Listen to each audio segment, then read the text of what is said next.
देखिए उसको अपनी हेजिमोनी कायम करनी थी। उसका सीधा एक तरीका था कि वो हर चीज में अपनी हेजिमोनी चाहता है। जैसे अगर आप देखो कि बात हो रही थी कि नेटो की, अब डेनमार्क की वो टेरिटरी है, फिर भी उन्होंने ग्रीनलैंड को एनेक्स करने की बात करी है। ये नहीं कह रहे हैं कि वहां जाएंगे ऐसा कुछ करेंगे, बिल्कुल हड़पना। एनेक्स का सिंपल ट्रांसलेशन देखें तो वो हड़पने की बात होती है। वहां नेटो में उन्होंने स्वीडन को मिला दिया, उन्होंने फिनलैंड को मिला दिया, यहाँ पे वो कनाडा को 51st स्टेट बनाने की बात कर रहे हैं।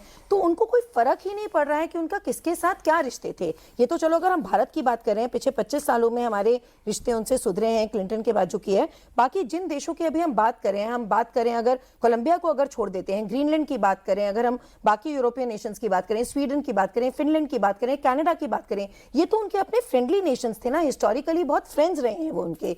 जब वो उनकी दोस्ती की परवाह नहीं कर रहे, उनको केवल अपना एक टारगेट दिख रहा है, तेल, हेवी अर्थ, रेयर अर्थ मिनरल्स, और कहां पे मुझे स्ट्रैटेजिक लोकेशन मिल सकती है, वो केवल इन्हीं 3 गोल से चल रहे हैं। तो उनको दोस्ती, यारी, ये सब चीजें उनको मायने ही नहीं रखती। लेकिन बार बार उनके जहन में ये भी है कि भाई मैं 140 करोड़ की आबादी, जिसका मार्केट है बहुत बड़ा, जिसमें स्किल लेबर है, उसको नाराज करने की भी हिमाकत नहीं कर सकता है।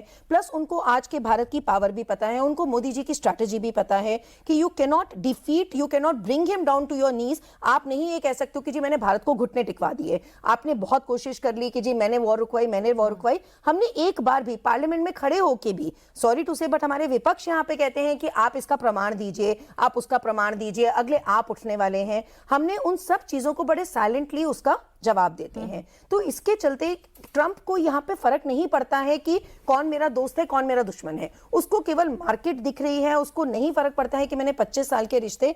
और मैं तो कहूंगी कि ये जिसे उसको एक शेर के उसमें भी कहूंगी मैं, कि कहते हैं कि लम्हे खताएं करते हैं और सदियां उसका खामियाजा भुगतती हैं।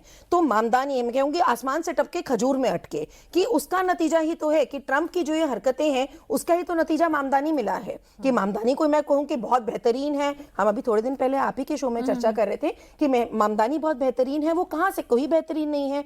वो आज बिल्कुल आलोचना कर रहा है ट्रंप की इन मुद्दों पर अगर उसको एज अ सक्सेस उठा के देखें तो वो भी कोई वर्ल्ड ऑर्डर बहुत, अगर उनको, वैसे तो वो प्रेसिडेंट बन नहीं सकते हैं कॉन्स्टिट्यूशन के चलते, बट अगर आज उनको वो कुर्सी मिल गई तो क्या हाल होगा वर्ल्ड का, वो भी हम देख रहे हैं।